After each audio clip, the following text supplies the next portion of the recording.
بسم اللہ الرحمن الرحیم ایاک نعبد و ایاک نستعین۔ میرے پاکستانیوں، جب میں ایک بہت کیس لڑ رہا تھا جو کہ انگلینڈ میں سب سے اہم کیس تھا، یعنی 3 ہفتے کے لیے برطانیہ کی ساری اخباروں کی وہ ہیڈ لائنز تھا، اور وہ اس کی جو کیس کی جو پروسیڈنگز تھیں وہ شام کو ہر ٹیلی ویژن چینل کی ہیڈ لائنز تھی۔ بڑا امپورٹنٹ، انگلینڈ کا سب سے بڑا کھلاڑی تھا اس وقت، اور میرے پر انہوں نے کیس کیا ہوا تھا۔ تو میرا بھی جو وکیل تھا وہ برطانیہ کا مانا ہوا وکیل تھا، اس کا نام تھا سر جارج کامن، اور دوسری طرف اس کے پاس بھی برطانیہ کا ٹاپ وکیل تھا۔ تو سارا، کیونکہ میرا بھی نام تھا، ایان بوتھم کا بہت بڑا نام تھا، تو اس وقت سارا جو انٹرسٹ تھا صرف سپورٹس میں نہیں، سب دیکھ رہے تھے اس کیس کو، اور یہ وکیل بھی ٹاپ کے تھے۔ مجھے ایک چیز یاد ہے، جب میں اپنی ایویڈنس اپنے وکیل کو بتا رہا تھا کہ کیس کیا ہے، سمجھا رہا تھا اس کو، تو اس نے میرے سے ایک بات کی۔ اس نے کہا، دیکھو میں تمہاری کوئی مدد نہیں کروں گا کہ تم نے عدالت میں جا کے کہنا کیا، میں کوچ نہیں کروں گا، یہ ہماری اخلاقیات کے خلاف ہے۔ حالانکہ چپ کر کے مجھے بتا دیتا کہ دیکھو وہ تمہارے سے یہ پوچھیں گے، تم یہ کہنا وہ کہنا، یا مجھے تیاری کرواتا، میری تیاری کرواتا، کیونکہ میں تو کبھی پہلے عدالت میں نہیں گیا تھا۔ وہ اور بات ہے کہ اب جو میں جتنی عدالتوں کے چکر لگا دیے، میں زبردست طریقے سے بولتا تھا، لیکن میرا تو پہلی دفعہ تھی۔ اس نے کوئی بات نہیں کی، اس نے کہا میں نے تمہیں کچھ نہیں بتاؤں گا، یہ ہے تم سچ، یہ تمہاری ایویڈنس ہے، اس کے مطابق تم نے بات کرنی ہے۔ اور اس نے پھر مجھے کیا کہا، اس نے کہا اگر آپ نے کسی چیز کے اوپر میرے سے جھوٹ بولا ہے، میں اسی وقت کیس تمہارا ختم کر کے جج کو کہوں گا جی میں کیس سے پیچھے ہٹ رہا ہوں۔ اس نے کہا اور تمہیں 3 سال کی قید ہوگی جھوٹ بولنے پہ۔ تو مجھے ابھی بھی یاد ہے کہ وہ میں بڑا ایک طرح مجھے عجیب لگا کہ یہ اتنا اسٹرکٹ رولز ہیں یہاں کے، لیکن مجھے تو تب تک تو میں کافی دیر برطانیہ میں پڑھ بھی چکا تھا، میں کرکٹ کھیلتا تھا، تو میں صرف آپ کو سمجھا رہا ہوں کہ ان کا اخلاقی معیار کیا تھا اور ان کا انصاف کا نظام کیا تھا، کہ عدالت کے اندر جا کے تم نے سچ بولنا ہے، تب تک میں تمہارے ساتھ کھڑا ہوں۔ اور پھر وہ بھی اب ذرا یہ دیکھ لیں کہ وہ انگلینڈ کا ہیرو تھا، اور جوری تھی، 12 لوگوں کے جوری بیٹھتی ہے، جج ہوتا ہے، پھر جوری ہوتی ہے جو کہ عام شہری ہوتے ہیں۔ تو میرے اپنے وکیل نے کہا کہ تمہارا کوئی چانس نہیں ہے جیتنے کا، کیونکہ ساری انگریز جوری ہے اور وہ انگلینڈ کا ہیرو ہے، اور تم پاکستانی ہو، اور تمہیں پتہ ہے ہمارے لوگوں کے اندر تعصب بھی ہوتا ہے۔ تو کہتا تمہاری جیتنے کی کوئی چانس نہیں، بلکہ اس نے مجھے کوشش کی کہ تم کیس نہ ہی پیسے باہر آؤٹ آف کورٹ سیٹلمنٹ کر لو، لیکن میں نے کہا میں حق پہ کھڑا ہوں، میں لڑوں گا کیس۔ اس نے کہا تمہاری صرف 20% چانس ہے، اور یہ یاد رکھیں کہ اگر وہ میں کیس ہار جاتا تو یہ جو میں نے اپنا لنڈن کا فلیٹ بیچ کے میں یہ بنی گالا کا گھر بنایا، یہ سارا کچھ ہی چلا جاتا، کیونکہ وہ اتنا زیادہ اس کا خرچہ آتا ہے۔ تو میں آپ کو آج یہ کہنا چاہتا ہوں کہ وہ معاشرے آج خوشحال، اور وہ معاشرے جدھر آج ہمارے لوگ کشتیوں میں ڈوب ڈوب کے پہنچنے کی کوشش کرتے ہیں، یعنی زندگی کا دوڑ پہ لگا کے، یعنی سمندر میں ڈوب جاتے ہیں لیکن وہ پہنچنا چاہتے ہیں ان ملکوں میں، تو اس کی وجہ یہ نہیں ہے کہ وہاں وسائل زیادہ ہیں، اس کی وجہ یہ ہے کہ وہ ہماری سے اخلاقیات پہ، ان کے مورل ویلیوز بہت زیادہ ہیں، وہاں انصاف کا نظام ہے۔ جو میں بار بار میں نے تو پارٹی شروع یہ کی، وہ جب میں نے دیکھا ادھر، جو میں نے ان کے جو ملک دیکھے، تب میں نے فیصلہ کیا کہ ہم تو تباہ ہو جائیں گے، کیونکہ وہ اتنے زیادہ آگے نکل گئے ہمارے سے کہ ان کی اخلاقیات، ان کا جو امر بالمعروف ہے، ان کا وہ ہمارے نبی صلی اللہ علیہ وسلم کی جو وہ رحمت للعالمین ہے نا، جو میرے نبی کی سنت پہ چلے گا، کوئی بھی سنت اڈیپٹ کرے گا تو وہ تو ہر انسان کے لیے آئے تھے۔ تو انہوں نے جب کہا تھا کہ تمہارے سے پہلے بڑی قومیں تباہ ہوئیں جدھر طاقتور جب جرم کرے تو اس کو نہ پکڑو اور صرف کمزور کو پکڑو، وہ یعنی طاقتور قانون سے اوپر ہو۔ اب اصولاً اس کو جیت جانا چاہیے تھا، کیونکہ میں تو پاکستانی تھا، وہ برطانیہ کا ہیرو تھا، لیکن انصاف کا نظام یہ تھا کہ پاکستانی جا کے وہاں کیس جیت جاتا ہے۔ اور یاد رکھیں کہ یہ روایت مدینہ کی ریاست سے ہمارے لیے، تب وہاں ایسا انصاف نہیں تھا۔ جب مدینہ کی ریاست بنی تو یہ مغربی ممالک میں کوئی انصاف نہیں تھا، وہاں بھی جنگل کا قانون تھا۔ ہم مسلمانوں کے اندر میرے نبی صلی اللہ علیہ وسلم نے وہ انصاف کا نظام لے کے آئے تھے کہ حضرت علی ایک یہودی شہری سے، جبکہ وہ خلیفہ وقت تھے، کیس ہار جاتے ہیں کیونکہ قاضی ان کے بیٹے کی گواہی قبول نہیں کرتا۔ سوچے حضرت علی کا کیا مقام ہے، لیکن انصاف کا نظام دیکھیں، اور ایک اقلیت ایک خلیفہ وقت کو سے کیس جیت جاتی ہے۔ نبی صلی اللہ علیہ وسلم نے اس لیے کہا تھا کہ وہ قومیں تباہ ہو جاتی ہیں۔ یہ یاد رکھیں کہ ہم تباہی کی طرف جا رہے ہیں، کیونکہ طاقتور آج قانون سے اوپر ہے۔ اور میں اس لیے آپ کو یہ بات چیت اس لیے آج آپ سے کر رہا ہوں، اور میں آپ کو مثالیں دینے لگا ہوں کہ ہو کیا رہے ہیں یہاں۔ ہم تباہی کی طرف جا رہے ہیں، کیونکہ میرے نبی نے 1500 سال پہلے کہہ دیا تھا کہ طاقتور قانون چوری کرے تو اس کو بچ جائے، تو جو کمزور ہو وہی صرف جیلوں میں جائے۔ تو یہ ہو رہا ہے آج پاکستان، ابھی سے نہیں ہو رہا، کافی دیر سے ہے، لیکن اب تو اس انتہا پہ پہنچ گیا ہے کہ ہمیں خوف آنا چاہیے کہ یہ ملک اب جا کدھر رہا ہے۔ مجھے خوف آ رہا ہے، میں کوئی پالیٹکس کی وجہ سے یہ بات آپ سے نہیں کر رہا، مجھے اپنے ملک کا خوف آ رہا ہے، کیونکہ میں نے ملک چھوڑ کے نہیں جانا۔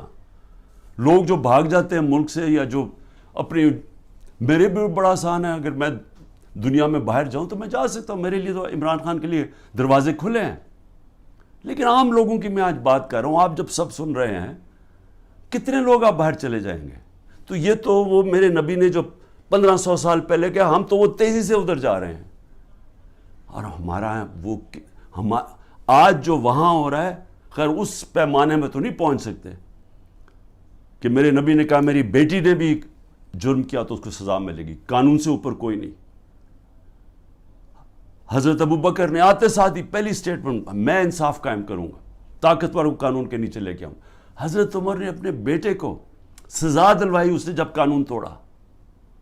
ہم تو وہ ان کی امت ہیں جو دنیا کے سب سے عظیم لیڈر ہیں، اور آج یہاں جو ہو رہا ہے، وہ ملک جو اسلام کے نام پہ بنا تھا، ہمیں شرم آتی ہے، دنیا ہمیں دیکھتی ہے، ہمیں شرم آتی ہے کہ یہ ہو کیا رہا ہے اس ملک کے ساتھ۔ مولانا رومی سے جب پوچھا کہ قوم کیسے مرتی ہے جو ہم آج نیچے جا رہے ہیں، تو انہوں نے کہا جب وہ اچھے اور برے کی تمیز ختم کرتی ہے، جب وہ امر بالمعروف سے ہٹ جاتی ہے، جب وہ طبقہ جو ملک کا سب سے بڑا جرم کرنے والا طبقہ ہے، جب اس کو ہم اوپر بٹھا دیتے ہیں، کیونکہ ایک آدمی فیصلہ کرتا ہے بند کمروں میں، تکبر سے بھرا ہوا، پاور اتنی اس کے پاس، اور بڑے زور و شوروں سے فیصلہ کر رہا ہے کہ جناب عمران خان کو ہٹا کے تو میں نے ان کو، اور شہباز شریف سے تب سے اس کی بات چیت چل رہی تھی جنرل باجوہ کی۔ اب تو آج خواجہ آصف کا بیان آ گیا کہ ابھی ایک سال میری گورنمنٹ کو نہیں ہوا تھا، وہ کہتا تب سے سوچ رہا تھا کہ اس کو گرانے کا۔ بھئی تمہاری اس کی حیثیت کیا تھی؟ الیکٹ کر کے میں آیا ہوں، پبلک کے ووٹ سے میں آیا ہوں، ذمہ داری میری ہے، لیکن اس نے فیصلہ کر لیا۔ اور یہ یاد رکھیں کہ یہ جو آج ہو رہا ہے یہ ملک کے ساتھ، یہ سب سے بڑا جنرل باجوہ اس کا ذمہ دار ہے۔ آپ کو پتہ ہے کہ جو ہم نے IMF میرے پاس آئی ملنے ہیں، جو ہم نے، کیونکہ گورنمنٹ ڈیفالٹ کرنے جا رہی تھی، اس لیے ان کو یہ $3 ارب IMF کا چاہیے تھا۔ IMF کی سٹینڈ بائی ایگریمنٹ کی اس لیے ضرورت ہے کہ ہم ڈیفالٹ کرنے جا رہے ہیں۔ ڈیفالٹ کا مطلب یہ سمجھ جائیں کہ جس وقت پاکستان ڈیفالٹ کرتا، ہماری یہ جو معیشت کے ابھی حالات ہے، اس نے بالکل ہی بیٹھ جانا تھا، کیونکہ فنڈنگ بھی باہر سے ختم ہو جانی تھی، اور وہ نہیں ختم ہونی تھی، جو پھر اس کے بعد مہنگائی آنی تھی۔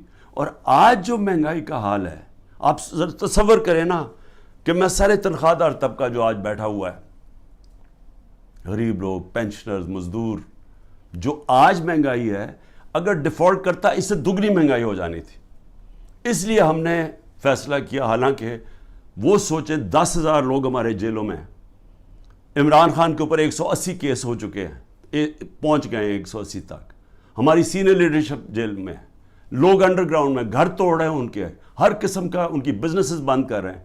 اس کے باوجود اپنے ملک کے لیے ہم نے کہا ٹھیک ہم یہ اگریمنٹ کرتے ہیں تاکہ ملک نہ بیٹھے. لیکن سوال میرا کچھ اور ہے. میرا سوال یہ ہے کہ جدھر آج ہم کھڑے ہیں، کیا یہ جو اوپر حکمران ہیں ان سے ہمیں کوئی امید لگائی جا سکتی ہے؟ نہیں لگائی جا سکتی. کیوں؟ کیونکہ یہ اوپر بیٹھے اس لیے نہیں ہیں کہ انہوں نے ملک ٹھیک کرنے آئے ہیں. یہ میں آپ کو بتاؤں گا، یہ صرف اور صرف جو میں آپ کو 5 سال پہلے سے کہہ رہا تھا، یہ NRO والے لوگ ہیں جو میرے پیچھے صرف پڑے ہوئے تھے، سب اکٹھے ہو کے جی PDM بن گئی ہے جی، ڈیموکریٹک الائنس ہے. صرف مقصد ایک تھا کہ کسی طرح کرپشن کے کیسز سے یہ نکلے، اور میں اسی پہ چل رہا تھا. اپنے نبی صلی اللہ علیہ وسلم انہوں نے جب فرمان دیا کہ قومیں تباہ ہو جاتی ہیں، طاقتور کو اگر آپ معاف کر دیں، اس کو وہ چوری کرے اس کو نہ پکڑیں، تو آج وہی ہو رہا ہے. ساری جنرل باجوہ اس کو جب اعظم سواتی کو اس نے مار پڑوائی، اس نے یہ ٹویٹ لکھا نا، شکریہ جنرل باجوہ آپ نے NRO 2 جو دیا ہے ان لوگوں کو، اس کے اوپر اس نے اس کو مار پڑوائی اور اس کے اوپر تشدد کروایا. تو آج یہ ذرا سن لیں کہ ان کے کیسز، تاکہ پہلے یہ سن لیں اور پھر سنیں کہ جو میرے سے اب کس طرح کے کیسز کیے جا رہے ہیں، ذرا سے موازنہ کر لیں. سب سے پہلے نواز شریف کا کیس. وہ کیس کیا تھا؟ انٹرنیشنل انکشاف ہوتا ہے، پینما پیپر، دنیا کے اندر ایک انکشاف ہو جاتا ہے جنہوں نے اپنے آف شور اکاؤنٹس میں کمپنیوں کے پیچھے پراپرٹیز لی ہوتی ہیں. تو بڑے بڑے دنیا کے اندر وزیر بھی تھے، کوئی ایک آدھ ملک کا پرائم منسٹر بھی تھا، اور بڑے نام اس کے سامنے آئے، بلکہ برطانیہ کا اس وقت پرائم منسٹر کا بھی نام آ گیا کہ اس کی بھی پراپرٹی ہے. دنیا میں شور مچ گیا. تو ادھر پتہ چلا کہ 4 جن سب سے مہنگے لنڈن کے علاقے میں جو مے فیئر کے فلیٹس ہیں، وہ نواز شریف کی بیٹی اس کی اصل مالکہ تھی. اب سب کو پتا تھا کہ اس کے پاس تو پیسہ نہیں، اس کا مطلب نواز شریف نے خریدے. اب یہ تھا کیس، 1.5 سال عدالت میں چلا. نواز شریف نے اسمبلی میں کہا ہاں یہ ہیں ہمارے فلیٹس مانے، اور کہا یہ ہیں ذرائع کہ جس کے ذریعے میں نے خریدے. جب عدالت میں کیس شروع ہوا تو وہ ادھر سے اور کہانی بدل گئی، وہ ذرائع غائب ہو گئے. لیکن اس نے کہا جی قطری کھاتا آ گیا کہ جی قطریوں نے ہمیں یہ کوئی ڈیل ہوئی تھی، کوئی قطریوں سے ڈیل ہوئی تھی تو انہوں نے ہمیں یہ مفت کے دے دیے فلیٹ. یہ اس کے بعد یہ کہانی آئی. پھر اس کے بعد کلیبری فونٹ آ گئی. عدالت کے اندر مریم نواز نے جھوٹ بولا، کیونکہ وہ جو جس فونٹ جس سے جو لکھی گئے تھے کانٹریکٹ، جو اس نے اپنے بھائی کے ساتھ کانٹریکٹ دکھایا، وہ جو اگریمنٹ تھی وہ ابھی تک ایجاد ہی نہیں ہوئی تھی. جب اس نے وہ 2007 میں ہوئی، انہوں نے 2006 میں، کیونکہ جعلی کانٹریکٹ تھا. جھوٹ کی سیدھی 3 سال سزا ہوتی ہے، وہ کچھ بھی نہیں ہوا. اس کے بعد جناب سزا ہو گئی بعد میں ایون فیلڈ میں، اور پھر دوسرا نواز شریف کا تھا، وہ ایک اور اس کی جو سزا تھی ہل میٹل یا اس کی عزیزیہ مل تھی، اس کے اوپر تو اس کو سزا ہو گئی. مریم نواز کو سزا ہو گئی. اب عدالت کیا کرتی ہے؟ اب یہ پوچھا کیا جاتا ہے، ذرا سنیں. وہ مان گئے کہ ہمارے فلیٹ ہیں. عدالت اب یہ پوچھتی ہے ان سے کہ جناب بتائیں، آپ ثابت کریں، نیب کو کہتی ہے کہ آپ ثابت کریں کہ یہ واقعی ان کے فلیٹ ہیں. وہ رہ رہے ہیں وہاں 30 سال سے یا 25 سال سے، وہ مان گئے ہمارے فلیٹ ہے، لیکن عدالت کہتی ہے نیب کو کہ آپ ثابت کریں کہ کیا واقعی ان کے فلیٹ ہے. کیسے کوئی ثابت کر سکتا ہے؟ اگر آپ نے آف شور اکاؤنٹس بنائے ہوئے ہیں باہر ورجن آئلینڈز میں، تو کوئی ثابت نہیں کر سکتا. اس طرح تو جو بھی آج میں نے چوری کرنی ہے پیسے، میں بھی وہ وہاں باہر کمپنیز کے پیچھے میں خرید لوں پراپرٹیز، تو ثابت کون، ان کو صدیاں لگ جائے گی ثابت کرنے میں. تو ایک تو یہ ہو گیا. دوسرا شہباز شریف. اب یہ ذرا سن لیں. شہباز شریف کی 16 ارب روپے کے ان کے بیٹوں کی بینک اکاؤنٹس میں پیسہ آتا ہے. ڈاکیومنٹری ایویڈنس ہے جس میں مقصود چپراسی کے بینک میں 3 ارب سے 3.5 ارب روپے آ جاتا ہے. ایک چپڑاسی کے بینک اکاؤنٹ میں، اور ساتھ ان کا نیب میں کیس ہوتا ہے. انہوں نے فیک اکاؤنٹس دکھائے ہوتے ہیں، جو لوگ کبھی پاکستان سے باہر ہی نہیں گئے ان کے نام میں انہوں نے کہا جی ہمیں انگلینڈ سے ریمیٹنسز مل رہی ہیں. یہی حدیبہ پیپر مل میں اس شریف خاندان نے کیا، جو اسحاق ڈار نے اپنے 164 کے بیان میں بتایا 2001-2002 میں کہ میں ان کے لیے منی لانڈرنگ کرتا تھا، یہاں سے پیسہ باہر بھیجتا تھا، ادھر کسی کوئی قاضی فیملی تھی اس کے اکاؤنٹ میں جاتا تھا. اس نے باقاعدہ بتایا سب کچھ. اس اکاؤنٹ سے پھر پیسہ پاکستان ان کی خاندان کے نام پہ آتا تھا. یعنی منی لانڈرنگ یہ حدیبہ پیپر مل سے 25 سال پہلے سے شروع کی ہوئی تھی. وہی شہباز شریف وہی پیٹرن کیا، وہی آصف زرداری کے فیک اکاؤنٹس میں وہی پیسے، یہاں سے فیک اکاؤنٹ سے پیسے باہر بھیجو، ادھر سے دکھاؤ کہ جی منی ریمیٹنسز آئے ہیں اور وہاں سے پیسہ منگوا لو، باقی باہر رکھ دو. اصل پیسہ ان کا باہر پڑا ہوا ہے، صرف جو پیسے کی ضرورت پڑتی ہے وہ منگواتے ہیں یہاں. تو یہ اب آپ یہ سن لیں کہ یہ شہباز شریف کا کیس تھا. شہباز شریف بھی کیس سے نکل گیا، نواز شریف بھی کیس سے نکل گیا. شہباز شریف کیس سے کیسے نکلا؟ شہباز شریف کیس سے ایسے نکلا کہ انہوں نے پہلے تو جناب آتے ساتھ ہی ایف آئی اے کا سربراہ تبدیل کیا، کیونکہ جنرل باجوہ نے اس کو اوپر لا کے ہمارے اوپر مسلط کر دیا. جب انڈر ٹرائل تھا شہباز شریف اور اس کے بیٹے انڈر ٹرائل تھے، تو جب ہماری گورنمنٹ گرائی اس کو اوپر بٹھا دیا آ کے. اس نے آ کے آتے ساتھ ہی ایف آئی اے کا ہیڈ چینج کیا، اسے پرسیکیوشن کو چینج کیا، جو پروسیکیوشن تھی اس کو چینج کیا. انہوں نے جو پہلے انویسٹیگیشن کر رہا تھا، مسٹیریسلی ڈاکٹر رضوان کو پہلے ہٹایا اور وہ ہارٹ اٹیک سے مر گیا. اس کے بعد مقصود چپڑاسی مر گیا ہارٹ اٹیک سے. ارشد شریف جس نے بڑی ڈیٹیلڈ اس کیس کے اندر کام کیا ہوا تھا، اس کے بعد تھوڑی دیر کے بعد اس کا قتل ہو جاتا ہے. اور کوئی جج بھی انویسٹیگیٹ نہیں کرتا کہ جناب ڈاکیومنٹری ایویڈنس والیومز پڑی ہیں ان کی انویسٹیگیشن میں، وہ بھی ختم ہو جاتی ہے. ادھر سے نیب کا ہیڈ چینج کرتے ہیں. نیب کا ہیڈ جب چینج کرتے ہیں آفتاب سلطان، تو میں آج اس کو سلام کرتا ہوں کہ وہ جب آیا تو اس سے جب غلط کام کروانے کی کوشش کی اس نے کہا میں نہیں کرتا، اور اس نے ریزائن کیا. پھر ایک اور آدمی کو لے کے آئے جو موجودہ آدمی ہے، اور وہ سارے کیسز ان کے ختم. نیب بھی کیسز ختم شہباز 8 ارب کے، اور یہ بھی کیس ختم. یہ جو 16 ارب روپے کے یہ جو ایف آئی اے کے کیس ہے اب وہ بھی ختم ہو، کیونکہ اپنے لوگوں پر بٹھا دیے. تو ادھر وہ ہو گیا. ادھر آصف زرداری کے فیک اکاؤنٹس کیسز تھے، وہ پہلے فریز ہوتے ہیں. جنرل باجوہ کی ڈیل ہو رہی ہوتی ہے آصف زرداری سے، پتہ نہیں کیا ڈیل ہے، وہ کرتے ہیں، وہ بھی سارا ختم ہو گیا. تو زرداری بھی پاک ہو گیا. زرداری وہ آدمی ہے جس کو 2 دفعہ نواز شریف نے جیل میں ڈالا تھا کرپشن میں، اور یہ حدیبہ پیپر مل نواز شریف نے بنایا تھا. یہ زرداری نے نواز شریف کے اوپر بنایا تھا. تو یہ کیسز پرانے چلے آ رہے ہیں، یہ ہمارے دور کے کیسز نہیں ہیں. لیکن جب ہمارا دور آیا تو جناب نیب تھی جنرل باجوہ صاحب کے نیچے، اس کے بعد سارے کیسز رک گئے. اور وہ تو خیر اب چیزیں سامنے آئی گئی ہیں کہ خواجہ آصف نے خود ہی کہہ دیا کہ ان سے تو بات چیت تو ان سے شروع ہو گئی تھی، تو کیسز ان کے کیسے آگے بڑھنے تھے. لیکن یہ سمجھ جائیں کہ جو آج اوپر طاقتور بیٹھے ہوئے ہیں ان کی اربوں روپے کے کیسز معاف ہوئے ہیں. اور سب سے امپورٹنٹ چیز یہ ہے کہ یہ جب کیسز تھے یہ ان کی گورنمنٹ تھی. جو حمزہ شہباز اس ملک سے بھاگا ہے، وہ تو جب ایف آئی اے کا کیس آئے وہ جب ہماری گورنمنٹ تھی. لیکن جب نواز شریف کے بیٹے گھر یا ملک سے بھاگے ہیں تب تو ان کی گورنمنٹ تھی، کیونکہ ان سے پوچھا کہ جناب یہ مہنگے آپ کی پراپرٹیز کدھر سے آئیں. وہ باہر بھاگ گئے اور پھر کہتے جی ہم تو پاکستانی شہری نہیں ہیں، ہم برطانیہ کے شہری ہیں. اس کا مطلب کہ عمران خان اگر پرائم منسٹر بنے، یہاں سے چوری کر کے پیسے بھیجتا رہے اپنے بیٹوں کے سلمان اور قاسم کے اکاؤنٹس میں، اور کہے جی وہ تو پاکستانی شہری نہیں ہیں، تو وہ جواب دہی نہیں ہے. تو یہ بیٹے بھی باہر بھاگ گئے، انہوں نے کہا جی ہم جواب دہی نہیں ہیں.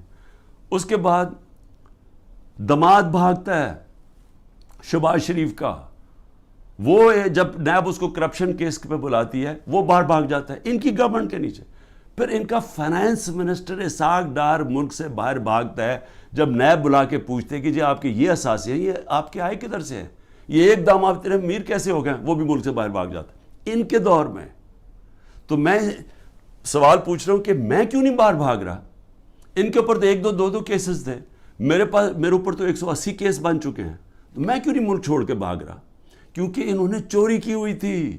ان کے ایسٹس ہیں, ان کے پاس اربوں روپے کے ایسٹس ہیں جو یہ بتا ہی نہیں سکتے کدھر سے آئے ہیں, اور ملک سے باہر لے کے منی لانڈرنگ کیا, دگنی کرائم ہے.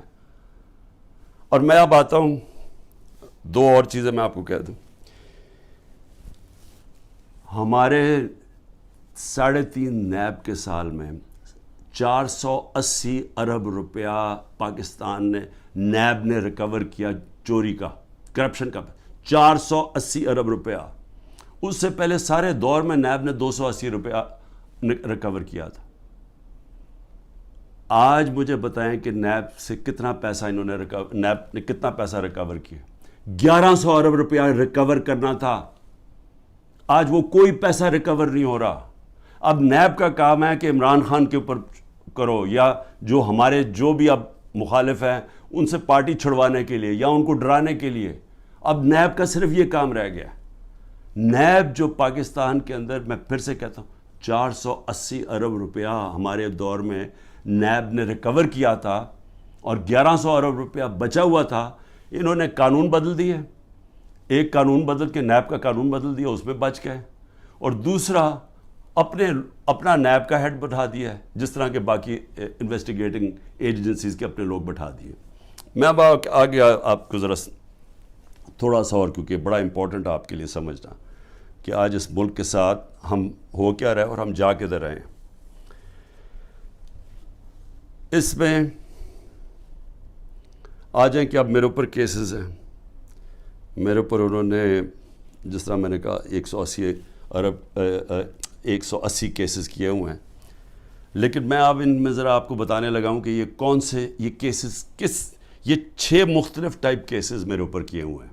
تو میں ذرا سمجھ جائے کہ یہاں اربوں روپے کی چوری ہے, اور 30 سال سے کیسز ان کے اوپر ہوتے آ رہے ہیں. مشرف نے NRO دیا, ادھر بچ گئے. آصف زرداری کی کیس تھی, اس نے سر محل خریدا ہوا تھا, وہ انہوں نے جا کے پورا کیس کر کے جب وہ بیکا سر محل, پیسہ پاکستان آنا تھا, NRO دے دیا, وہ پیسہ اپنے پاس رکھ لیا. $60 ملین سوئٹزرلینڈ میں پڑے ہوئے تھے. وہ پاکستان نے کیس کیا وہاں, وہ پیسہ پاکستان آنے لگا تھا, NRO دیا, وہ واپس چلے گئے. تو حدیبہ پیپر مل تو مشرف کے دور میں اس کے اوپر آگے پیش و رفت ہی نہیں ہوئی, جس کے اوپر اسحاق ڈار نے باقاعدہ, پھر سے میں کہہ رہا ہوں, ڈیٹیلز دی ہوئی تھی کہ کیسے وہ منی لانڈرنگ کرتا تھا ان کے لیے. تو یہ لوگ آج اوپر بیٹھے ہیں, سب کیسز معاف کروا لیے ہیں. لیکن اب کر کیا رہے ہیں؟ اب یہ کر یہ رہے ہیں کہ انہوں نے اب اس کو استعمال کر رہے ہیں, اینٹی کرپشن کو, نیب کو اور FIA کو, کس طرح اب صرف 1 پوائنٹ جائے, تحریک انصاف کو ختم کیا جائے. اب میرے اوپر کیسز سب سے زیادہ, پہلے آ جائے میرے کرپشن کیسز کیا ہیں. میں پہلے بھی بول چکا ہوں, لیکن میں آپ کو پھر یاد کرا دوں. سب سے پہلے القادر کیس کیا ہے؟ القادر کیس یہ ہے کہ میں نے ایک یونیورسٹی بنانی تھی. میں پہلے سے سوچ رہا تھا کہ مجھے موقع ملے تو ضرور بناؤں گا, کیونکہ ایک میں نے نمل یونیورسٹی بنائی ہوئی ہے, ایک میں نے القادر یونیورسٹی بنانی تھی. القادر کا میرا مقصد یہ تھا کہ یہاں سیرت نبی کے اوپر اپنے نوجوانوں کو, ان کو سمجھایا جائے, سیرت نبی کے اوپر وہ کھڑے ہو تاکہ ان کو لیڈرشپ آئے. ساتھ ٹیکنالوجی, یہ آئیڈیا تھا اس کا. اور یہ یونیورسٹی جب میں نے شروع کی تو اس کے اندر میرا مقصد تھا کہ ملک ریاض کو, کیونکہ ملک ریاض اور پروجیکٹس میں, راوی سٹی میں بھی تھا, ادھر بھی چیپ سستے ہاؤسنگ کے اندر بھی تھے. پھر بعد میں ہم نے جب یہ شروع کی سینٹرل بزنس ڈسٹرکٹ جو والٹن کی تھی, کیونکہ سب سے بڑا بلڈر ہے پاکستان کا. ملک ریاض کو صرف میں نے اس لیے کہا کہ آپ یہ کر دیں پروجیکٹ, کیونکہ ملک ریاض کی سپیڈ ہے, سب سے بڑا بلڈر ہے پاکستان میں. جو ملک ریاض نے 3 سال میں کام کیا ہے ہمارا یہ القادر میں, وہ ہمیں 14 سال 15 سال لگے نمل یونیورسٹی میں. یعنی اتنا کنسٹرکشن کا کام ہمیں 15 سال جو لگا وہ اس نے 3 سال میں کر دیا, کیونکہ وہ سب سے بڑا بلڈر ہے. میرا تو یہ مقصد تھا. ملک ریاض نے کہا میں یہ خود ہی اسپانسر کرتا ہوں یہ آئیڈیا جو القادر کا ہے. اب یہ ہوتی ہے بات, یہ سمجھیں, یہ ہوتی ہے 2018 کی نومبر دسمبر کی بات ہے. اس کے بعد جب وہ اس کی اوپننگ شروع, اس کی جو سٹون لینگ ہے وہ مئی میں شروع ہو جاتی ہے. مئی 2019 میں. 2019 کی دسمبر میں ایک کیبنٹ کا فیصلہ آتا ہے, وہ میں بتا چکا ہوں آپ کو. کیبنٹ نے فیصلہ یہ کرنا تھا کہ کیا ہم نے ملک ریاض کے کوئی پیسے انگلینڈ کی نیشنل کرائم ایجنسی نے انہوں نے فریز کیے ہوئے تھے ایز سسپیشس ٹرانزیکشن, کہ ہمیں شک ہے اس ٹرانزیکشن کے اوپر, منی لانڈرنگ پہ نہیں. اور اس کی ڈیل ہو جاتی ہے ان کے ساتھ. اب وہ فیصلہ کرتا ہے کہ سپریم کورٹ میں ملک ریاض نے پیسہ دینا ہے, وہ اس میں ڈالنا چلتا ہے سپریم کورٹ کے اکاؤنٹ میں, اور ان کی ڈیل ہوتی ہے. ہمارے کیبنٹ کے سامنے صرف یہ فیصلہ آتا ہے کہ اگر آپ اس کو ڈیل کو کانفیڈینشیل رکھیں گے جو اس کے اور اس میں تھی, لیکن عدالت میں آپ لے جا سکتے ہیں, لیکن صرف کیبنٹ, کیونکہ کیبنٹ میں پبلک ہو جانی تھی, تو وہ کہتا ہے پبلک نہ ہو.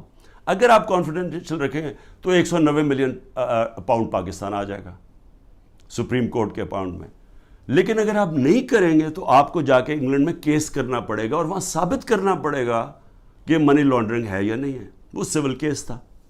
ہمیں جو کیبنٹ میں بتایا جاتا ہے, اور وہاں یاد رکھیں لا منسٹر تھے, وہاں فائنانس منسٹر تھے, وہاں کیبنٹ سیکرٹری تھے, جن لوگ جو اس کے اوپر بات کر سکتے ہیں, تو سب نے یہ جو کنسنسس بنا کہ اگر ہم سول کیس کرتے ہیں یہ ثابت کرنے کے لیے منی لانڈرنگ, وہ ہمیں 5-6 سال لگ جائیں گے, اور اگر کیس ہار جاتے پیسہ وہی رہ جاتا تھا. تو یونانیمس فیصلہ ہوتا ہے کہ ہاں پیسہ تو پاکستان آ رہا ہے. یہ تھا. یہ میرے پہ کہہ رہے ہیں کہ جناب القادر یونیورسٹی جو آپ نے بنائی ہے اس کی وجہ سے آپ نے یہ ملک ریاض کا پیسہ یہ جانا چاہیے تھا پاکستان گورنمنٹ کو, بجائے چلا گیا سپریم کورٹ کے اندر. بھئی اگر پہلے تو ساری کیبنٹ کا فیصلہ ہے, منٹس ہیں اس کے اوپر, کسی نے کوئی آبجیکشن, کیونکہ ساروں کے لیے عقل تو یہ کہتی تھی نا کہ 190 ملین پاؤنڈ پاکستان آ رہا ہے. دوسرا, اگر آج آپ یہ سمجھتے ہیں کہ جی کوئی اس میں غلط ہوا ہے, اس کو گورنمنٹ کے پاس آنا چاہیے, سپریم کورٹ کو آپ لکھیں کہ جی غلط آ گیا ہے, اس کو پیسے کو وہاں کریں, اور اگر وہ ملک ریاض آبجیکٹ کرتا ہے ہم جا کے انگلینڈ میں کیس کریں گے, ہم جا کے وہ ثابت کریں گے, ہمیں ثابت کرنا پڑے گا. یاد رکھیں ہمارے اوپر ہے پھر گورنمنٹ پہ کہ ثابت کریں کہ جناب یہ پیسہ منی لانڈرنگ کا تھا.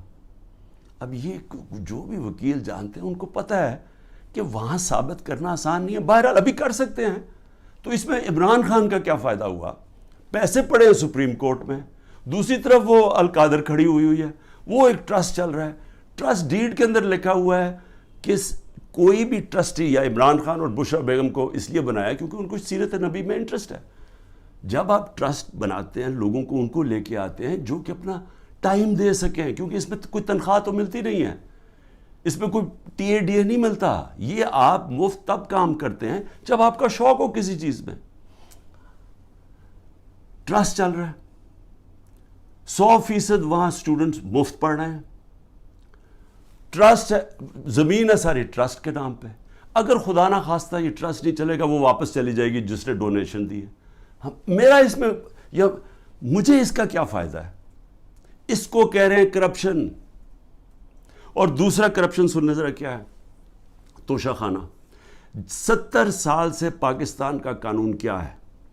آپ کو کسی کو گفٹ ملتی ہے جب آپ پرائم منسٹر ہو, چاہے آپ گورنر ہو, چاہے آپ پریزیڈنٹ ہو, چاہے آپ آرمی چیف ہو, چاہے آپ وزیر ہو, چاہے آپ ملٹری سیکرٹری ہو, سب کو, اور ملتی ہے مڈل ایسٹ کے اندر جب جاتے ہیں وہ تحفے دے دیتے ہیں. اب وہ قانون کیا ہے؟ قانون سمپل ہے تاکہ آپ سمجھ جائیں یہ جو سارا اپنا میڈیا کنٹرول کر کے پورا جو ڈرامہ ہو رہا ہے یہ آپ سمجھ جائیں یہ ہے کیا, یہ اور میرے اوپر جو کرپشن کا الزام وہ کیا ہے. قانون یہ ہے, قانون کہتا ہے کہ جناب آپ نے, اگر آپ کو جب گفٹ ملے وہ سیدھی گفٹ جاتی ہے پہلے فارن آفس, کیونکہ فارن آفس ہوتا ہے انوالو, ادھر سے جاتی ہے کیبنٹ سیکرٹری کے پاس. کیبنٹ سیکرٹری پھر اس کے بعد نیچے ایف بی آر کے پاس جاتی ہے. ایف بی آر اور پھر ایک انڈیپینڈنٹ اپریزر ہوتا ہے, ہمارے دور سے پہلے اپوائنٹ کیا ہوتا ہے نون لیگ کی گورنمنٹ نے, وہ اپریزر ہوتا ہے. یہ مل کے سارے فیصلہ کرتے ہیں کہ اس کی قیمت کیا ہے. مثلا یہ گھڑی ہے تو یہ فیصلہ کریں گے کہ اس کی قیمت 10 روپے یا 15 روپے یا 20 روپے. تو جو سب سے زیادہ قیمت کہے گا نا کہ 20 روپے, تو 20 روپے وہ کہتے ہیں یہ اس کی اب قیمت ہے. وہ آپ کے ملٹری سیکٹر کے تھرو آتا ہے کہ جی یہ اس کی قیمت ہے, کیا آپ یہ پریزنٹ رکھنا چاہتے ہیں؟ تو ان کے زمانے میں 20% تھا, ہم نے آ کے اس کو 50% کر دیا. آپ 50% دیں تو آپ وہ رکھ سکتے ہیں. اگر آپ نہیں دینا چاہتے, آپ نہیں لینا چاہتے, تو وہ چلا جاتا ہے توشہ خانہ میں, اور توشہ خانہ اس کو آکشن کر دیتا ہے. یعنی یہ کہتے ہیں نا جی بڑی کوئی قیمتی کسی نے گفٹ دی یا کچھ دی یا اس کا دل خراب ہو گیا, تو اگر میں نہیں لیتا تو جو بھی جس نے دیا وہ آکشن ہو جاتی ہے, وہ پبلک میں بک جاتی ہے. اچھا, اب میرے پہ الزام یہ ہے کہ جناب وہ جو گفٹ, جو میں نے چیزیں جو آئیں, اور اچھا میری پراپرٹی ہو جائے, میں جو مرضی اسے کروں, میں اسے بیچوں, گفٹ دوں, کہ یہ میری پراپرٹی ہے. کبھی آج تک 70 سال میں کسی سے پوچھا ہے کہ جو آپ کو گفٹ ملی آپ نے اسے کیا کیا؟ کبھی کسی سے پوچھا آج تک؟ تو ان کو ایک چیز, جی عمران خان نے گفٹ وہ سستی لی توشہ خانہ سے, بھئی وہ کیبنٹ سیکٹری بھی اویلیبل ہے, وہ ایف بی آر کے لوگ بھی اویلیبل ہیں, وہ اپریزر بھی اویلیبل ہے. آپ ان کو بلا کے پوچھیں کہ کیا عمران خان نے آپ کو کسی کو کہا تھا کہ گفٹ سستی دے؟ میں چیلنج کرتا ہوں, مجھے کوئی ایک آدمی ملٹری سیکٹری کے تھرو گیا, کوئی مجھے بتائے کہ کیا میں نے کبھی کسی کو کہا ہے کہ مجھے کم قیمت پہ دو؟ تو وہ لوگ بیٹھے ہیں, اگر وہ کہہ رہے ہیں کہ انڈر ویلیو تو ان سے پوچھیں, میں اس کا کیسے ذمہ دار ہوں؟ اور پھر کہ جی وہ فلانی ایک فراڈ کو وہاں دبئی میں بٹھا کے اس نے کہا جی میں نے بڑی مہنگی کوئی گھڑی لی ہے. اس سے پتہ ہے کہ وہ آدمی کون ہے؟ وہ ناروے سے بھاگا ہوا فراڈ میں, اس کے اوپر میں نے کیس کیا ہوا ہے, جھوٹے کے اوپر. اس میں پتہ نہیں فرح کدھر آ گئی, میری بشرا بیگم کو, ان کا کیا لینا دینا اس سے؟ کہتا جی وہ فرح نے آ کے کوئی گھڑی بیچی ہوا, وہ پتہ چلا کہ وہ تو دبئی گئی نہیں اس سال, جس دن وہ جس سال کہہ رہے. تو صرف کسی نہ کسی طرح عمران خان کو پکڑ کے یہ کرو, یہ ہے توشہ خانہ کا کیس. اور اگر کسی کو پکڑنا ہے توشہ خانہ کیس میں, تو اس میں مریم نواز پکڑی جاتی ہے, نواز شریف پکڑا جاتا ہے, اور آصف زرداری, کیونکہ انہوں نے وہاں سے مہنگی گاڑیاں توشہ خانہ میں سے انہوں نے وہ گاڑیاں خریدی اور سستے قیمت پہ. وہ خرید سکتے ہی نہیں تھے, کیونکہ توشہ خانہ میں گاڑی آپ نہیں لے سکتے. مجھے بھی گاڑی ایک ملی تھی, آپ گاڑی قانون کے مطابق نہیں لے سکتے. ان تینوں نے بھی گاڑی, اس نے زرداری نے 3 گاڑیاں نکالی, نواز شریف نے ایک مہنگی گاڑی پہلے 9 سال چلائی, اور اس کے بعد جا کے جب یہ یوسف رضا ہے تب اس نے ڈکلیئر کی, اور اس کی پھر ایک قیمت ادا کی. اور مریم نواز نے ڈکلیئر ہی نہیں کی توشہ خانہ میں ایک گاڑی جو کہ ابو دھابی سے ملی, اور وہ اس نے جا کے پھر آگے بیچ دی. تو مجھے یہ بتائیں کہ ان کے اوپر جو واضح طور پہ قانون ٹوٹا ہوا ہے, اس میں تو کوئی قانون ہی کوئی نہیں ٹوٹا. مجھے بتائیں میں نے کیا انلیگل چیز کی ہے؟ انہوں نے تو قانون توڑا ہوا ہے, ان کو نہیں کچھ کسی کو پکڑنا. پھر آگے چلیں. میرے پر ایک کیس ہے جی کہ میری بہن کو میں نے انفلوئنس کر کے ایک 6 ارب کی زمین دلوا دی صرف 6 کروڑ میں, اور 6 ارب کی اس لیے کیونکہ وہاں کوئی نہر لگنی تھی, تو اس سے اس کی قیمت اوپر چلی جانی تھی. اور میں نے زبردستی لوگوں سے کہا کہ کیونکہ میں پرائم منسٹر تھا, میں نے زبردستی کہا کہ وہ کسانوں سے اسے زمین دلوا دی. اب یہ اتنے ڈفرز ہیں, ان کو یہی نہیں پتا کہ جو میری بہن نے پیسے دیے وہ چیک سے دیے ہوئے پیسے. چیک 25 اپریل کو 2022 کو ایک چیک دیا گیا ہے, اور 2 جون 2022 کو دوسرا چیک دیا گیا ہے. عمران خان 9 اپریل کو پرائم منسٹر ہٹ چکا تھا, تو میں نے کیسے انفلوئنس کیا وہ کسانوں کو؟ اگر یہ ہے میرے اوپر کرپشن کے کیسز, اس کے اوپر چکر لگ رہا ہے میرے, کبھی ایک عدالت سے کبھی نیب میں اچھا. اور توشہ خانہ کے اوپر نیب کا بھی کیس ہے, توشہ خانہ کے اوپر الیکشن کمیشن کا بھی کیس ہے, اور ایف آئی آر بھی کٹی ہوئی ہے ایک ہی توشہ خانہ کے اوپر. یہ آگے کرپشن کے کیسز. آگے چلے ذرا میں آپ کو ذرا بتا دوں کہ اور کون سے کیسز ہیں. اچھا جی, قتل کیس. کوئٹہ کے اندر قتل ہوتا ہے, اس کے 4 گھنٹے کے اندر شہباز شریف کا جو مشیر ہوتا ہے مسٹر ڈینٹونک, وہ جا کے ایک دم ٹی وی پہ آگے کہتا ہے کہ جی عمران خان نے اس کو قتل کر دیا. اس وقت میرے پر 150 کیسز تھے. مجھے کیا پتا کہ کون سا کیس ہے, کون سا وکیل ہے. وہ ہمیں ریڈار پہ ہی نہیں تھا کہ پتہ نہیں وہ کیا کیس ہے. مجھے تو یہ نہیں پتا کیس کیا تھا. جی وکیل کو عمران خان نے قتل کروا دیا. اس کے بعد اس کے بیٹے کو اٹھاتی ہے پولیس. سارے کوئٹہ کو پتا کیا ہوا, کیونکہ ساری وکلا کمیونٹی کو پتہ ہے.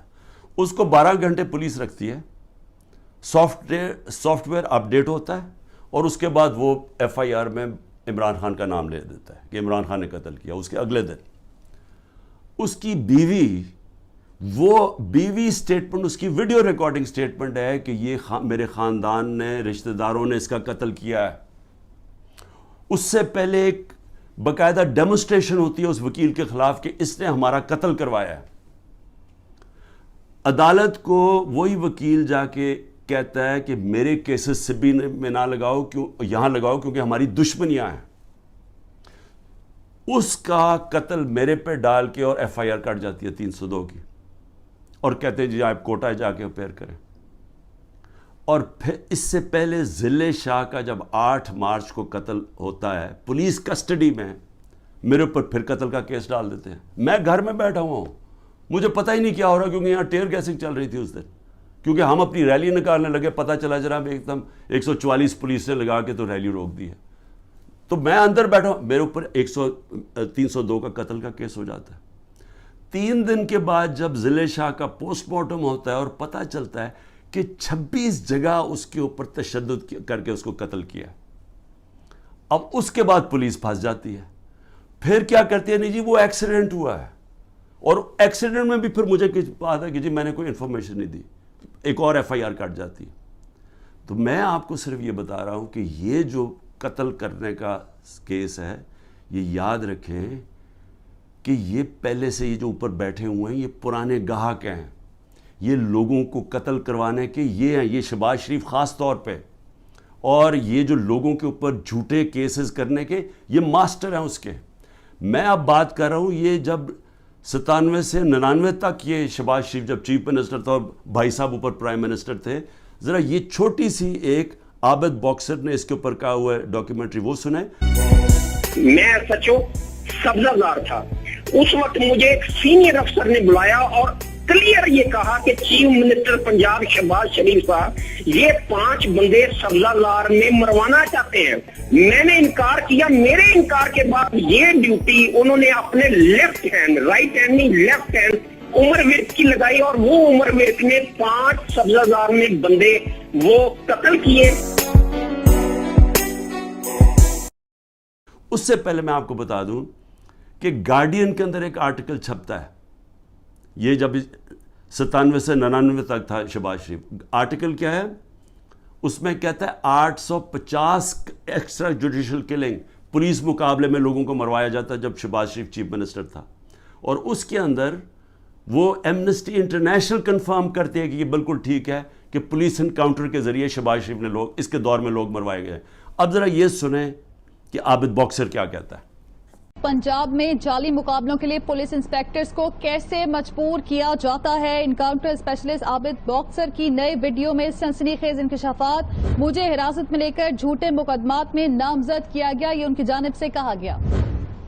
کچھ چیزیں جو میڈیا اور پبلک کے سامنے لانا چاہتا ہوں کہ کس طرح شہباز شریف صاحب لوگوں کے ریکارڈ بنواتے ہیں, کس طرح انہیں جعلی پولیس مقابلے میں مارا جاتا ہے, کس طرح لوگوں کی جائیدادیں ہتھیائی جاتی ہیں. یہ تمام چیزیں میں آج پبلک کے سامنے رکھوں گا تاکہ وہ اس کا فیصلہ کر سکیں.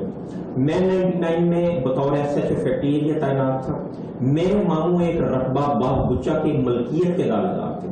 میاں صاحب اس کو خریدنا چاہتے تھے لیکن قیمت میاں صاحب کی مرضی کی ڈیسائیڈ نہیں ہو رہی تھی, جس کے بعد میاں صاحب نے اس کو ہتھیانے کا فیصلہ کیا. لیاقت نام کے مالی کو مدعی بنا دیا گیا, اور مدعی بنانے کے بعد اس کو ایک پرچہ دے دیا گیا کہ یہ تمام رجسٹریاں باغ بچہ کی جو ہے یہ جعلی اور بیک ڈیٹڈ ہیں. اور ایک فقرہ لکھوا دیا گیا کہ میرے ماموں ظفر عباس نے مالی کو دھمکی لگائی ہے کہ میں عابد باکسر سے تجھے مروا دوں گا. یہ جو بات یا یہ جو لائن ہے یہ اینٹی کرپشن لا کے مطابق کوئی جرم نہیں بنتا. زیادہ سے زیادہ اگر ہوتا تو 506 کا پرچہ میرے ماموں کے خلاف درج ہو سکتا تھا. میرے ماموں پہ پریشر ڈالا گیا, میرے ماموں یہ پریشر برداشت نہ کر سکے اور وہ بچوں کے ساتھ بیرون ملک چلے گئے. میاں شہباز شریف صاحب کے حکم پر مجھے معطل کر دیا گیا. معطل کرنے کے بعد مجھے گرفتار کر لیا گیا. گرفتار کرنے کے بعد مختلف تھانوں میں مجھے زیر حراست رکھا گیا. اس کے بعد ایک لیٹر حمزہ شہباز کا جو منظر عام پہ آیا, تمام پاکستان کے اخبارات میں چھپا. اس میں اس نے فواد حسن فواد صاحب کو لکھا کہ عابد باکسر کے خلاف سخت ترین ایکشن لیا جائے, اور ایک فقرہ آخر میں لکھا, please note it that we are not in the habit of listening the word legal or illegal. اس کے بعد مجھے اچھا جی, اب یہ ذرا سمجھ جائیں کہ جو قتل, اور اس نے شہباز شریف نے ایک اور میرے اوپر الزام لگا دیا کہ میں آرمی چیف کو اب قتل کروانا چاہتا ہوں, کہ میں پلان کر رہا ہوں آرمی چیف کو قتل کروانے کے لیے. اور اس دیکھیں وہ جو ہوتا ہے نا, وہ کہتے ہیں کہ ایک انگریزی میں ہے کہ takes a thief to catch a thief, یعنی چور جو ہوتا ہے وہ چور کو پکڑ سکتا ہے کیونکہ چور چور کی طرح سوچتا ہے, کیونکہ یہ ساری زندگی یہ جرائم پیشہ لوگ ہیں, یہ اس کو پتہ ہے کہ عمران خان کوئی قتل نہیں کروانا ہے, ان کو پتہ ہے کہ نہ میں, سب کو کوئٹہ کو پتہ ہے نہ میں نے اس کو قتل کروایا نہ یہ ذل شاہ کو, لیکن یہ جھوٹے الزام لگانے کے یہ ماسٹر ہے.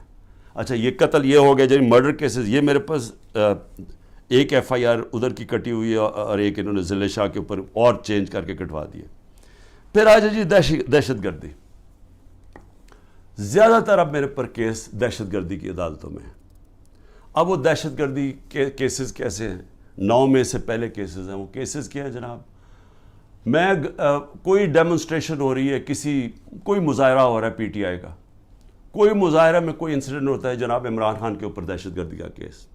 ایک الیکشن کمیشن کے باہر مظاہرہ ہو رہا ہے, اس کے اندر کچھ آپس میں کچھ ہوتا ہے, مجھے کیا پتا, عمران خان کے اوپر دہشت گردی کا پرچہ. مریم نواز کی ویڈیو ہیں سب کے پاس کہ یہ جا کے یہ جب اس کی پیشی ہوتی ہے نیب کے اندر تو پتھراؤ کرتے ہیں نیب کے اوپر. گاڑی بھری ہوتی ہے جس میں پہلے پتھر لے کے جاتے ہیں, پتھراؤ ہوتا ہے. کوئی کیس ہوا اس کے اوپر؟ کوئی دہشت گردی کا کیس ہوا؟ کوئی کیس ہوا؟ تو کچھ بھی ہوتا ہے, کوئی ڈیمونسٹریشن کی عمران خان کے اوپر دہشت گردی کا. اچھا پھر 9 مئی آ جائیں. اب 9 مئی کے بعد میرے اوپر ایک اور بارش ہوگی ہے کیسوں کی. اب ہر روز کوئی نیا کیس آ جاتا ہے کہ وہ جو میاں والی میں وہ جو جہاز جلایا گیا تھا وہ اس میں بھی عمران خان کے اوپر دہشت گردی کا کیس ہے. ساری جگہ کیسز آ گئے. اب یہ پہلے 9 مئی کو کلیئر کر دیں. 9 مئی کو پاکستان کے سپریم کورٹ نے کہا کہ جو عمران خان کو 9 مئی کو اغوا کیا گیا تھا وہ غیر قانونی اور غیر آئینی تھا. یہ سپریم کورٹ کا فیصلہ ہے. اب مظلوم میں ہوں, مجھے اٹھایا جا رہا ہے ایک دہشت گرد, ایک مجرم کی طرح وہاں سے ڈنڈے مار کے.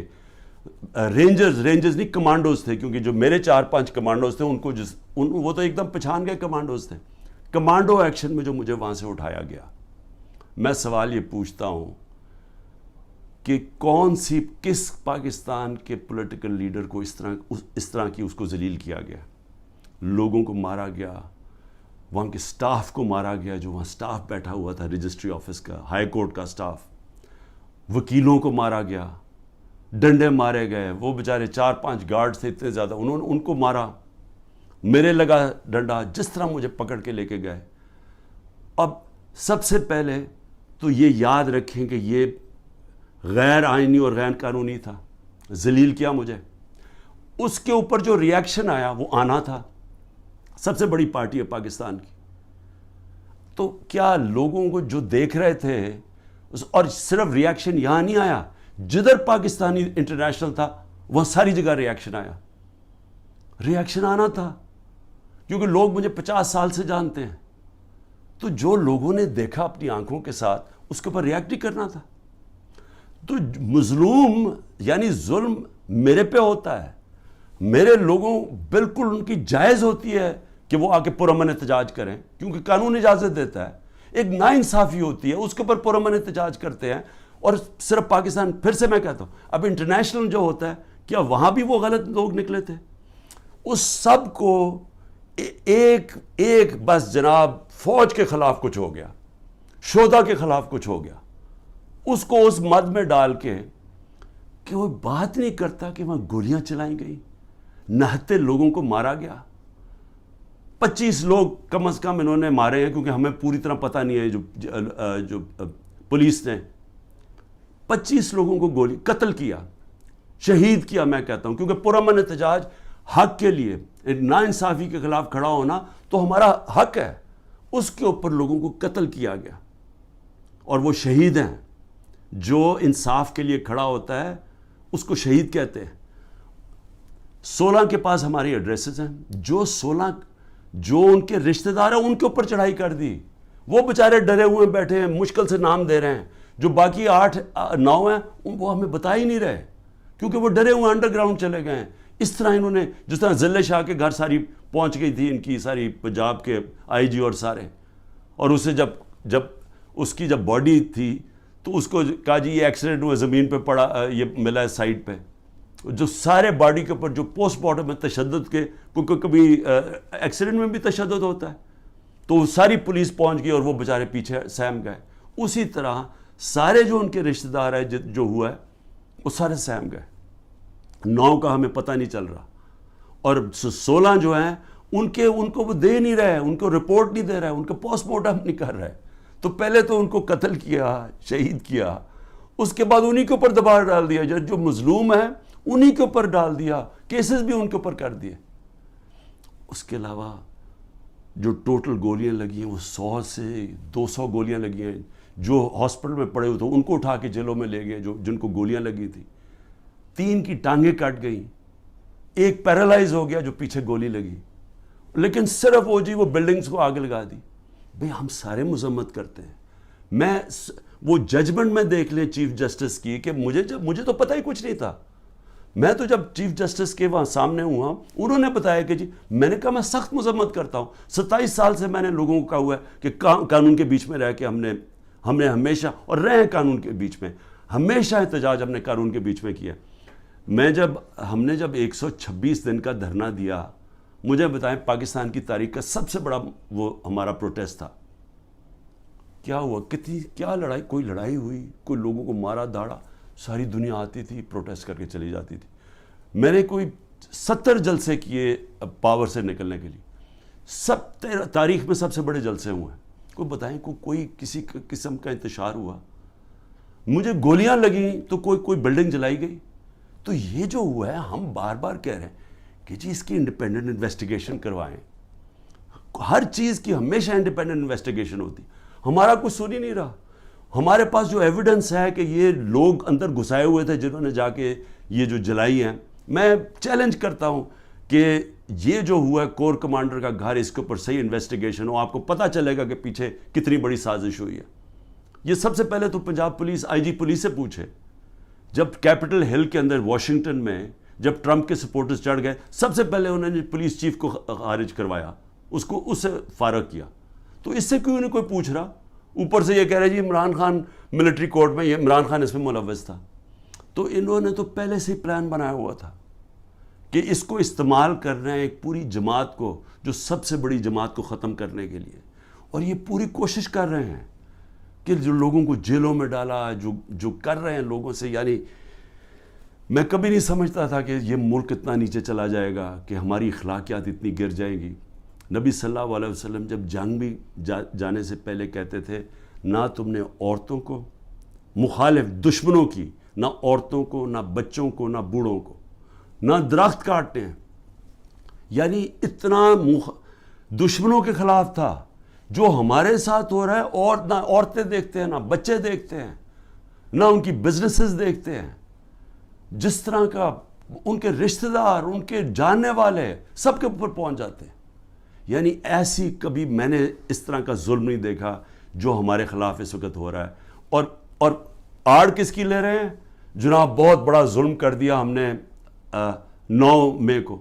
تو 9 مئی کو جو میرے سے ظلم ہوا, جو شروع ہی ہوا, جس کی وجہ سے سارا کچھ ریاکشن ہوا, اس کے اوپر تو کوئی انکوائری بھی نہیں ہوئی. اور اس لیے میں یہ ابھی تو جو کیسز اب بن رہے ہیں اس کی آڑ لے کے ہر دوسرے دن ایک نیا دہشت گردی کا کیس بن جاتا ہے, جو 180 تک پہنچ چکا ہوں. اور یہ اب ممکن ہی نہیں ہے میرے لیے کہ میں ساری جگہ بھاگا پھروں. کوئی میاں والی میں کیس ہے, فیصل آباد میں کیس, جدھر جی وہ 9 مئی کا بنا کے جس کو کیسز ہے. تو کوشش کر رہا ہوں, ملک سے تو نہیں بھاگوں گا, ہو سکے گا کہ ایک وقت ایسا آئے گا کہ میں یہ نہیں کر سکوں, اور جیل میں ڈال دیں گے, ڈال دے, تیار ہوں میں جیل کے لیے. صرف ایک اور میں چیز کہنا چاہتا ہوں, یہ 144 سے لگا دیتے. ایک یہ نیا ڈرامہ شروع کیا, ہم اب الیکشن کیمپین 8 مارچ کو الیکشن کیمپین کا اپنا آغاز کرتے ہیں, 7 مارچ کو بیٹھ کے پولیس سے طے کرتے ہیں روٹ یہ لاہور کی کہ ہم اپنی, کیونکہ سپریم کورٹ 30 اپریل کا الیکشن اناؤنس کر دیتا ہے, تو ہم اپنی آغاز کرتے ہیں کیمپین کا. صبح پتہ تو چلتا ہے جی ایک دم ساری جگہ پولیس پہنچ گئی, راستے بند کر دیے ہیں, واٹر کیننز آ گئی ہیں, ٹیئر گیسنگ شروع ہو گئی, جو ریلی, اور میں گھر بیٹھا انتظار کر رہا ہوں, اب میں نے ریلی جوائن کرنی ہے, پتہ چلا جناب ٹیئر گیسنگ ہو گئی ہے, میرے گھر کے باہر پولیس پہنچ گئی ہے. اس کے بعد اگلے دن اس دن زلیشا قتل ہو جاتا ہے, اور جو تشدد سے اس کو بیچارے کو شہید کرتے. اس کے بعد یہ ذرا سنتے جائیں, 14 مارچ کو وارنٹ آ جاتی ہے میرے گھر میں کہ جی آپ کو ہم پکڑنا چاہتے ہیں, کیونکہ آپ نے وہ 18 مارچ کو میں نے ایک عدالت میں اپیئر ہونا ہے میجسٹریٹ کے کورٹ میں, 4 دن پہلے پولیس پہنچ جاتی ہے. آپ کو اگر میجسٹریٹ کورٹ میں پیش بھی ہونا ہے تو ایک دن 24 گھنٹے میں پیش کرنا پڑتا ہے, وہ 4 دن پہلے پولیس پہنچ جاتی ہے. اور وہ جو کیس تھا, میں کہہ رہا ہوں, ہماری سینئر لیڈرشپ کہہ رہی ہے ہاں جی عمران خان عدالت میں پیش ہوگا, وہ سارے باہر پولیس کو کہہ رہی ہے, وہ سن ہی نہیں رہے. اس کے بعد جو یہ ذرا سمجھیں, جو CRPC کرمنل کوڈ کا جو سیکشن 75 ہے, اس کے مطابق اگر آپ وکیل آپ کو ایشورٹی بانڈ دے دیتا ہے کہ عمران خان 18 کو پہنچے گا, تو وہ اریسٹ نہیں کر سکتے. یہاں کا جناب جو CCPO ہے, اس کے پیچھے میرا وکیل, اور وہ بھی وکیل بھی ہائی کورٹ بار ایسوسی ایشن کا پریزیڈنٹ, وہ پیچھے پھر رہا ہے شورٹی بانڈ لینے کے, وہ مل ہی نہیں رہا اسے, کیونکہ بدنیت ہے. یہاں پھر مجھے اغوا کرنے آئے تھے, 24 گھنٹے میرے گھر کے اوپر اٹیک کیا. اچھا اب پھر 144 وہاں ہمارا 14 مئی کو جب ہم دیکھ رہے ہیں کہ الیکشن نہیں کرنے جا رہے, تو ہم 6 مئی کو اپنی آئین کے لیے, کیونکہ آئینی طور پہ ان کو الیکشن کروانا چاہیے تھا 14 مئی کو, جب آئینی طور پہ الیکشن نہیں کر رہے تو ہمیں کیا پتہ چلتا ہے کہ جی ایک دم اسلام آباد میں ہم ریلیز نکال رہے ہیں, سارے ملک میں ریلیز نکل رہی ہیں. اسلام آباد میں ریلی نکلتی ہے 144 عمران خان کے اوپر, یہاں کیس ہو جاتا ہے. سارے پاکستان میں ریلیز نکل رہی ہیں, لیکن اسلام آباد میں جی کیونکہ 144 لگا دیا تھا, وہ 144 لگتا ہی صرف ہمارے لیے. مولانا فضل الرحمان نے ریڈ زون میں جا کے 144 کے دوران سپریم کورٹ کے باہر پورا گالیاں نکالی چیف جسٹس کو, عدالتوں کو گالیاں نکالی سپریم کورٹ کے چیف جسٹس کو کھڑے ہو کے, اور ان ساروں نے تقریریں کی ریڈ زون کے اندر. اس کے لیے 144 نہیں تھا, اس کو بلکہ فیسیلیٹیٹ کر رہی ہے حکومت جا کے وہ ریلی نکالنے کے لیے. لیکن ایک آئین کے لیے ایک آئین کی خلاف ورزی ہو رہی ہے, اس کے لیے ریلی نکل رہی ہے, اور اس کے اوپر عمران خان کے اوپر کیس. تو یہ ہیں اس طرح کے کیسز. میں آخر میں اب کہنا کیا چاہتا ہوں, دیکھیں میں اپنی قوم سے بات کرنا چاہتا ہوں. میں نے تو اس کا مقابلہ کرنا ہی ہے, میں تو آپ کو کہہ بیٹھا ہوں, اتنے زیادہ کیسز ہیں میرا تو, اب بلکہ میں وکیل ہی تقریباً بن گیا ہوں, اور میرا اب عدالتیں تو میرے آفس ہی بن گئی ہیں. میرا تو ہر روز ایسے ہے کہ جس طرح میں آفس جا رہا ہوں, اور میں تو اس کا مقابلہ کرتا رہوں گا. لیکن یہ ہو سکتا ہے کہ میں اب میں میاں والی بھی جانا ہے تو کوئٹہ بھی جانا ہے, یہ ہو سکتا ہے کہ میں اب نہ کروں. انہوں نے وارنٹ نکالتے ہیں, اریسٹ کر دیں گے. پلان تو ان کا کہ کسی نہ کسی طرح اس کو اریسٹ کرو تاکہ یہ جیل میں جائے, اور پھر اس کی پارٹی توڑو, اور اس کے بعد پھر الیکشن راؤنڈس کرو. یہ ان کا پلان ہے, میں تو اس کے لیے تیار ہوں. لیکن میں اپنی قوم سے آخر میں کیا کہنا چاہتا ہوں, دیکھیں یہ جو ہو رہا ہے نا, یہ عمران خان بنے پرائم منسٹر, الیکشن جیتے نہ جیتے, جیل میں جائے, لیکن مسئلہ تو پاکستان کا اس وقت. تو میں آپ کے لیے اب کہہ رہا ہوں, یہ جو ہو رہا ہے نا, یہ صرف اور صرف ملک کی اب تباہی ہے. یہ جو چور اوپر بیٹھ گئے ہیں, اور میں نے آپ کو ان کے کیسز بتایا, یہ تو کچھ بھی نہیں ہیں کیسز, ان کے اوپر تو پوری کتابیں ہیں ان کی کیسز کے اوپر. ان کے اوپر تو باہر کی کتابوں میں ان دونوں کے زرداری اور نواز شریف خاندانوں کے اوپر چوری کے اوپر ان کے اوپر کتابوں کے اندر مینشن کیا ہوا ہے, باہر کے اخباروں میں ہے. یہ ایک دوسرے کے متعلق کیا کہتے تھے, اسٹیبلشمنٹ ان کے متعلق کیا کہتی تھی, تو اس میں تو کسی کو کوئی شک نہیں ہے کہ انہوں نے کیا کیا. اب یہ جو پلان بن رہا ہے کہ عمران خان کو جیل میں ڈال کے ان کو واپس لے کے آنا, چلیں عمران خان جیل میں بھی چلا جاتا ہے, یہ واپس بھی آ جاتے ہیں, لیکن ملک کا کیا بنتا ہے؟ میں یہ سوال پوچھ رہا ہوں کہ ملک کا جو حالات ہیں, یہ جو جنرل باجوہ نے یہ انجینئرنگ کر کے ان کو اوپر بٹھایا ہے, کیا ملک بچ جائے گا ایسے؟ مجھے یہ بتائیں کہ صرف معاشیت کو دیکھ لیں کہ ہم جب ایک سال, میرے ہٹانے سے ایک سال پہلے جو ہمارا ڈالر, کیونکہ اصل مسئلہ پاکستان کا ڈالرز کا ہے, ہم کیوں IMF کے گھٹنوں میں پھر رہے ہیں؟ کیونکہ ہمارے پاس ڈالرز کی کمی ہے. IMF سے ہمیں ڈالرز چاہیے. لیکن جس وقت ہمارا جو آخری سال تھا 8.7 ارب ڈالر کا ہمارا ڈالر انکم میں اضافہ ہوا تھا, ایکسپورٹس میں اور ریمیٹنسز میں 8.7 ارب ڈالر کا اضافہ ہوا تھا. اس سال جب سے یہ جنرل باجوہ کے یہ تحفے آئے ہیں, انہوں نے ایک سال کے اندر 8.5 ارب ڈالر کی کمی کی ہے ریمیٹنسز اور ایکسپورٹس میں. وہ جو ہمارا بڑھا تھا اور ہمارا پورا ماشاءاللہ جس طرح ہم جا رہے تھے, مزید ہمارا اور بڑھنا تھا کیونکہ ہمارا 2 سال میں بڑھتا جا رہا تھا. ان کا ایک سال میں 8.5 ارب ڈالر کم ہوا ہے ریمیٹنسز میں اور ایکسپورٹس میں. اس کا مطلب کہ 3 ارب ڈالر کے تو ہم قرضے لے رہے ہیں ان سے, اور جو آمدنی ہے وہ سکڑتی جا رہی ہے. اگر ایک گھر کے اندر آپ کے اوپر قرضے چڑھتے جا رہے ہیں تو آپ آمدنی بڑھا کے قرضے واپس کریں گے نا. اگر آمدنی آپ کی کم ہو رہی ہے تو قرضے آپ نے کیسے واپس کرنے؟ تو یہ ہے تباہی کی طرف. بے روزگاری بڑھ رہی ہے, مہنگائی بڑھ رہی ہے, تنخواہ دار طبقہ پس گیا ہے, عوام کو سامنے کچھ نظر نہیں آ رہا. جو اس ملک کے قابل لوگ ہیں وہ باہر جانے کا سوچ رہے ہیں. 9 لاکھ پروفیشنلز ملک چھوڑ کے چلے گئے ہیں کیونکہ ان کو امید نہیں نظر آ رہی. کیونکہ امید یہ جب ان شکلیں دیکھتے ہیں جو دبئی میں بیٹھ کے گدوں کی طرح پاکستان کی بندر بانٹ کر رہے تھے, وہ لوگ پاکستان سے مایوس ہو گئے ہیں. آگے نظر کچھ نہیں آ رہا. اوپر انصاف کا نظام جس ملک میں یہ ہو کہ یہ چور اوپر بیٹھ کے اپنے کیسز اربوں روپے کے 1100 ارب روپے کے کیس معاف کروا دیں, اور وہ جو لوگ جن کی انصاف کی تحریک جو 27 سال لے کے آئے تھے کہ جی اس ملک میں رول آف لا ہو, ان کے اوپر کیسز کی بارش ہوئی ہے. ان کے اوپر 3 4 کیسز تھے. میرے پر 180 کے قریب کیسز ہیں.